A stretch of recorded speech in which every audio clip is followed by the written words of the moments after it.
ketika pandemi itu melanda dan kita tahu ya di pandemik itu krisisnya adalah ya no mobilization at all gitu ya. Dan yang saya tahu ya mungkin datanya tidak seperti itu. The Body Shop itu lebih heavy di offline. Nah, jadi langsung jadi online. Jadi kami tuh punya app The Body Shop. Kalau Anda jadi customer loyal, kapan you can itu, download. Bulan berapa itu, Bu? Justru pas sebelum pandemi. Oh, jadi ada jadi lumayan ya. Iya, lumayan baru launching, baru quite basic lah. Tapi kita sudah launching app, nah itu sangat-sangat membantu. Tapi mempush organisasi kami untuk segera menjadi digital. Ya, bisa delivery, bisa pesan lewat WhatsApp, bisa pesan lewat telepon. Pada saat itu ya, Bu, ya. Pada dan saat juga ketika app lockdown. ini langsung di launch, langsung di upgrade gitu. Ya. Tapi bagaimana salesnya dengan adanya apps itu pada saat pandemi berlangsung? Oh, jadi setengah dari penjualan kami pada saat pandemi itu datang dari e-commerce ya, online lah. Mau app ataupun dari marketplace gitu. Jadi 50%. Sekarang sesudah pandemi turun lagi jadi 15%. Oke, tetap 85% dari offline. Tetap gitu ya, Bu. dari offline. Yang saya notice juga The Body Shop sekarang ke store-nya yang terbaru itu juga sudah mulai merubah nuansanya ya, Bu, ya. Betul. Saya notice sekali. Itu apa inisiasi di balik itu? Nah, itu juga salah satu yang mungkin menjadi kami lebih beda ya. Karena toko itu namanya Change Making Beauty Shop gitu. Dan di situ semua barang-barangnya itu about 80% lah itu semua reuse or recycle gitu. Atau sustainably sourced, jadi mengikuti SDGs lah. Jadi itu toko yang kaya dengan SDGs lah. Kayunya juga bukan pembalakan liar, harus bersertifikasi. Kita punya recycle plastik dari botol-botol yang dikembalikan oleh customer. Jadi customer kalau kembalikan kemasan ke Body Shop, tinggal langsung taruh. Nah, itu dapat poin. Jadi ada loyalty system kita. Nah, plastik-plastik itu kita kirim ke seseorang yang di Bali sebetulnya yang recycle itu, dan dia buat semua holder-holder yang ada di dalam toko itu. Oh, gitu. Ya, menarik sekali. Dan salah satu juga dari Bandung yang membuat banyak hal deh. Jadi toko kami jadi semacam showcase sebetulnya tentang bahan-bahan yang recycle yang bisa kita membuktikan. Saya notice sekali soalnya etalasenya jadi berubah, terus ya maksudnya ada lebih banyak information graphics yang ditampilkan gitu ya, dan tetap mengedukasi gitu dengan produk-produknya. Dan suasananya Body Shop tuh interesting karena although we are a beauty brand, kita believe bahwa beauty is for everybody.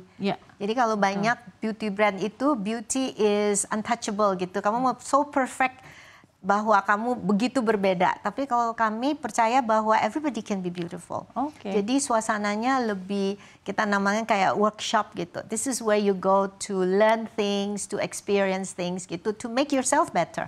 Tapi nggak compete sama, dengan model atau yang lain gitu. We don't believe in unreal beauty. Inclusive beauty ya. Yes, authentic inclusive beauty. CNBC kan kita biasanya melihat dari segi-segi bisnis dan juga bagaimana keadaan ekonomi dunia itu menghadapi juga memberikan impact terhadap bisnis Anda. Nah, mungkin currently yang sekarang lagi banyak dibicarakan oleh para pelaku bisnis adalah era suku bunga tinggi. Ya, betul sekarang sekali. Kan era suku bunga tinggi sedang terjadi. Karena inflasi juga sempat meroket pada tahun 2022 dan ini bahkan di beberapa negara besar saja masih tetap tinggi gitu ya. Ditambah lagi ini ada di Indonesia ada era kepemimpinan baru yang akan berubah per Oktober, dan mungkin juga ada penyesuaian anggaran belanja negara yang somehow juga akan berpengaruh terhadap beberapa industri kreatif seperti Anda dan lain-lain gitu ya.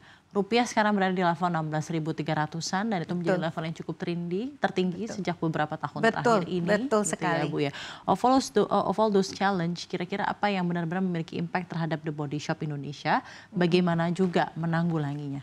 Ya, yang pertama tentu saja karena inflasi tinggi, inflasi cenderung kan meningkat ya beberapa tahun ini, dan itu artinya daya beli itu terefek. Makanya kita ingin kembali lagi ke posisi yang lebih sentral untuk kita, yaitu the middle upper class in the big cities gitu. Itu jadi core-nya kita. Tentu saja yang lain tetap ada, tapi disitulah kita akan memfokuskan experience kita, toko-toko yang terbaik kita. Nah itu akan kita fokuskan ke situ karena kita lihat bahwa daya beli yang masih cukup meningkat itu adanya di kota-kota besar. Inflasi tinggi, high interest rate, yaitu awalnya kita mau renovasi semua toko kita.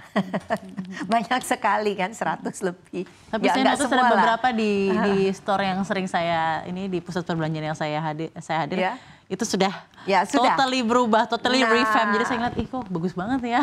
Nah kita inginnya yang lain juga dijadikan seperti kayak itu. Gitu. Tapi dengan high interest rates, we decided mungkin jangan dulu deh.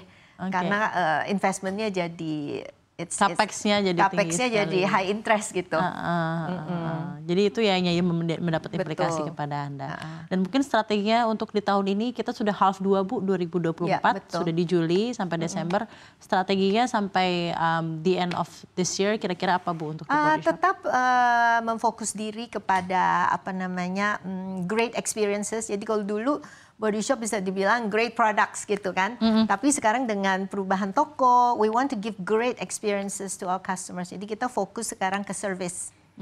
Ya, service untuk demo.